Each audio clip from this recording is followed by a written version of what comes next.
Today, we are going to model a water tank. We will begin shaping the basic body of the tank using the bevel and the split tools. Now, I'm really just eyeballing this shape, so don't expect it to be picture perfect, but I do understand the basic silhouette of the object, so it should look pretty good.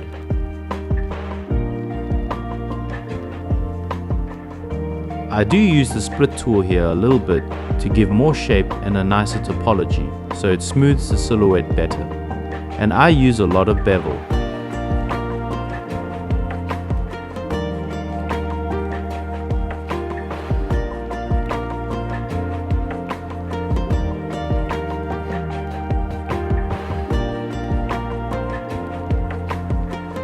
And then we are going to create UVs. What I usually like to do is run Auto UV. Auto UV at the moment is an experimental feature. It doesn't give the best results all the time yet, but it can handle some topology very well. So I use it as a base. Then I do box projection, and from that I can get a pretty good laid out UV. We can't use this as it is, because it's not efficient. And also for the size of cylinders, I like to make them into perfect rectangular UVs. Right now, I realize we don't have that feature yet, so with the power of video editing, I will be working on that feature, and by the time we finish modeling this, we should have it.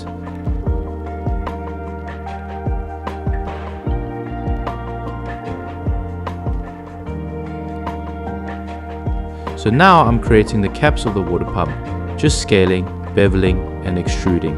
We do have smart selection. Basically you select one face, hold shift, and then double click another adjacent face. Then it smart selects the entire loop. Okay, now I'm using bevel to remove some occluded faces. I like to keep a clean topology. It doesn't have to be manifold all the time, but still clean. And that's how it is. I also like to create different colored materials for different parts, because it makes texture baking in Adobe Substance 3D Painter very easy.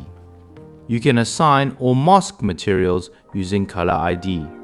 Obviously, the final model will use a single material. Now you can see the straightening feature. It works. It took me a few hours to implement this. It's basically just selecting one strip and clicking UV unroll, and we get perfect rectangular UVs. Sometimes it fails a bit on the boundaries, but in most cases, for this specific use case, it works pretty well. Now, I'm just scaling the UVs to keep consistent textile density and correct ratios because I don't want material stretching. The checkered overlay is just a classic feature to diagnose and inspect the UVs. There we go, just manual packing. Okay, now I'm cleaning things up, flipping UVs, so top is top and bottom is bottom. Assigning materials in Manifold is pretty easy. Just create or select and double click to apply.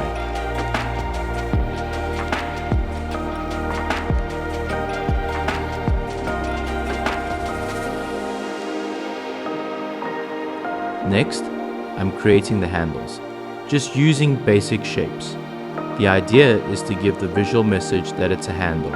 It doesn't have to be highly detailed, it just needs to read as a handle. Here we go. We're using bridge to create smooth connections, then inverting the scale. Then merging, cleaning up, removing unneeded vertices. Well, not replacing, just moving them into position around the pivot. And there we go. We have a pretty good looking handle.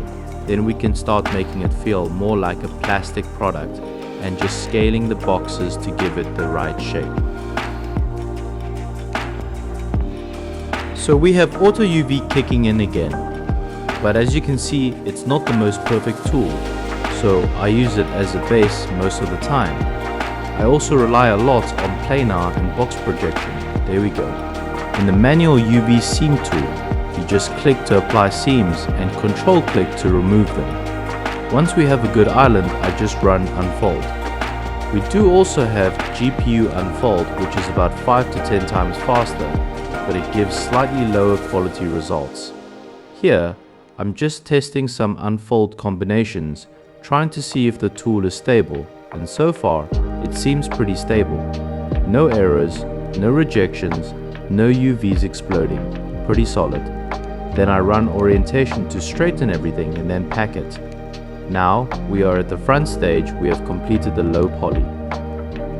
And of course, that blue barrel over there is the high poly with a bit more bevel, more bevels overall. I didn't show that process, but it's more or less the same, just smoothing edges and refining.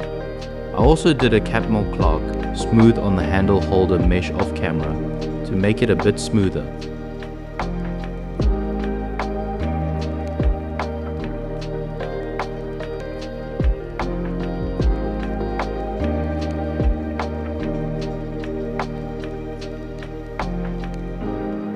Now I'm just manually placing and packing UVs.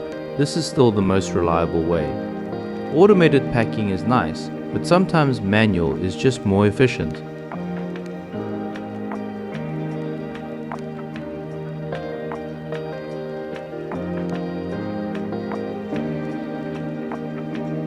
There we go. We have cap conversion. Basically caps, triangle, fan, star-shaped. We can easily convert them into strips. We can also use wide areas or even quads depending on what you prefer. It's mostly a performance optimization. Now we are working in Substance Painter, using the material IDs from the high poly mesh to paint more easily, applying textures and smart materials. Just a note, we're not affiliated or endorsed by Adobe. This is just part of my workflow. You can use your own tools or pipeline. And here's the final product inside Unity 6. This is not pre-rendered, it's a real-time capture from the engine. Looks pretty nice, I think. If we spend more time, we could push this further toward photorealistic or production level quality. But for today, I think it demonstrates the capabilities of Manifold pretty well. Thank you.